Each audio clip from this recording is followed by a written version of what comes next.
Hola amigos, soy Zupeman Vídeos, bienvenidos a mi canal y bienvenidos en esta ocasión a un vídeo de anuncio de una cosa muy gorda que se viene para Conan Exiles, amigos. Y es que se ha filtrado el tráiler de la 3.0, ¿vale? Que se llamará Eyes of Sorgery. ¿Qué significa esto? Bueno, traducido en castellano sería la edad de la brujería. Sí amigos, han metido la brujería, la van a meter ya mismo. Y se nos viene. Os dejo con el tráiler, no perdáis detalle. Tenéis que fijaros muy bien en todo lo que sale en el tráiler para haceros una idea a lo que se nos viene, ¿eh? Porque esto va a cambiar el juego 100%, no, 1000%. Van a cambiar muchas cosas. Y bueno, no me enrollo más, os dejo con el tráiler. Espero que os guste y dejad vuestros comentarios qué os parece. 3.0 is probably the biggest update we've ever made. It touches almost every aspect of Conan Exiles. Fans should absolutely be excited for 3.0. It is a major patch. It includes sorcery. Sword and sorcery. This is the other half of the genre that's been missing. On top of that, we've got updates to the building system. It's going to have a battle pass, perks and attributes revamp. And shop as well, called the Black Lotus Bazaar.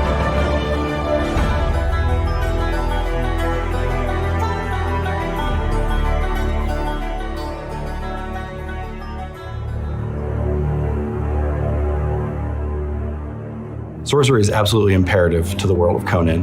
When the genre was having its name coined, it literally became half of the name, sword and sorcery. We've always wanted to add sorcery to the game. We think it's a part of the game that needs to be there to experience Howard's world in full. A lot of other games are high fantasy games, and they focus a lot on fireballs and things that you can see coming out of your hands. We wanted to find a way to make it feel more kind of physically grounded, sinister and evil. It's more about focusing and amplifying sorceress energy. And as you select different words of power, you'll be building different spells.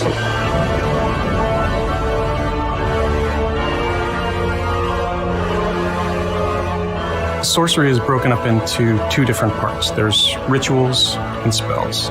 Rituals are more kind of the crafting side of it, where you perform some kind of magical or sorcerous ritual at like a crafting station at your base in order to make something, build something. In your base, you'll build a sacrificial stone. You'll drag an unconscious combatant and put them on the stone. And there will be a ritual recipe in that crafting station to offer them as a sacrifice. Perform a ritual, draw their blood, and then the station will open up again and you can take the item out. Tons of different rituals. Necromancy, for instance, allows you to summon the dead or create undead mounts. A couple other rituals we have are integrated into the fast travel system that we're implementing. So we have one that's kind of a set of teleporter pads, and you'll need some blood and some brimstone to fire that pad up. Illusions basically allow you to take a weapon or a piece of armor and apply a different look to it. So if you're able to craft two different pieces and you like the look of one but the stats of another, you can apply the look of one to the other. So it allows players to look how they want without sacrificing the stats that they want to have with their equipment.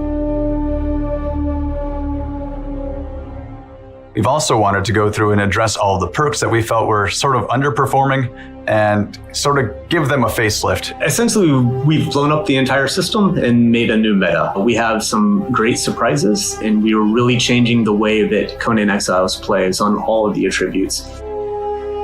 Corruption is a core part of sorcery, so we wanted that to also impact the attribute system. When your character is exposed to corruption, it'll corrupt their form and their whole physical being.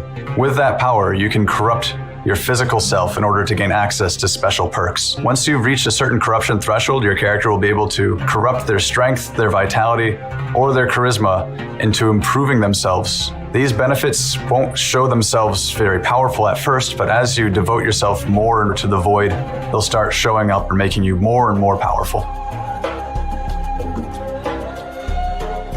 When we first started working on the game, we implemented the building system in a particular way.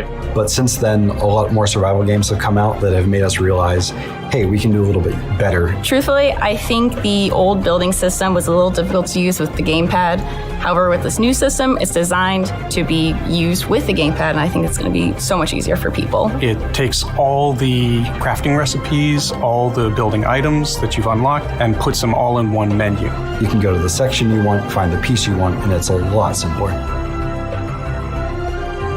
The creative mode is incredible. You get this admin panel, it unlocks all the building pieces, and you can create your perfect home or castle or fortress. A fundamental change in how you can build in the game. It'll be really, really easy, I think, for people to build their perfect home. Some building pieces are part of the Battle Pass and others are going to be in the shop. In the Battle Pass, we have sorcery-themed building pieces which are built to complement and supplement the existing base building sets. The main reason we're doing the Battle Pass is so that we can continue to release free features. I'm a strong believer that monetization should be more on the cosmetic side, changing the way you look necessarily, and not changing the power of things. So the Battle Pass, you're going to get some really cool things. New armors, weapons, mounts that are all built around the sorcery theme. There are two ways to progress through the Battle Pass, and the first is to play the game. Every day you'll be given a series of challenges, and when you complete one of those challenges, you claim the experience from it, and then that challenge is replaced with another one. If you don't want to play to unlock everything in the Battle Pass, you can also purchase levels in increments of 1, 5, and 15. So for those of you who have less time, that option is there as well. So we won't have cosmetic DLCs like we did in the past with the culture packs. We will have battle passes and ages instead. We are going to have multiple sorcerer-themed armor and clothing options. Some of them will be in-game and craftable. Others will be offered as part of the battle pass or as part of the shop. We're also adding an item store to the game, and this will allow players to have more of an a la carte option for what they want to buy. It's been a long time coming, making sorcery. With each new release of Conan Exiles, we're trying to make the kind of game that we feel like our players want to play and that we want to play. So if you want to see more of this, definitely follow our Conan Exiles Instagram, Facebook, Twitter, all of that. Thank you all for all of your support and for playing our game and enjoying it. And I hope all of you have a great time exploring the world and finding the things to do those dark, evil rituals and become the twisted sorcerer atop a tower.